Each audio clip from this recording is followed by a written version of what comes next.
হ্যাঁ, এটা একটা গাছ। হ্যাঁ, এটা অনেক বছর যাবত আছে। বলেন তো এটা কি গাছ? এটা একটা মহামূল্যবান গাছ, মহামূল্যবান।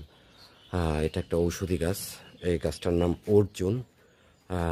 অর্জুনের গাছ। অর্জুনের শীতল ছায়া মানুষের স্বাস্থ্যের জন্য অনেক উপকারী।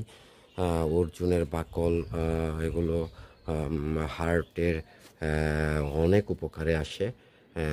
হার্টের বিভিন্ন জটিল রোগ এটা রস খেলে, এটার বাকলের ভিজিয়ে এটার রস খেলে সেটা আল্লাহর ইচ্ছা সেরে যায়। সে মহামূল্যবান ঔষধি গাছ। এই গাছ সম্পর্কে বলা হয়েছে যাদের বাড়িতে অর্জুন গাছ আছে তারা হার্টের ইয়েতে অসুখে মরবে, এটা হতে পারে না। আহ, এই সে মহামূল্যবান ওষুধি গাছ। এটা এখানে আছে, অনেকদিন যাবতীয় আছে। এটা কাটি না, কাটেও না কেউ।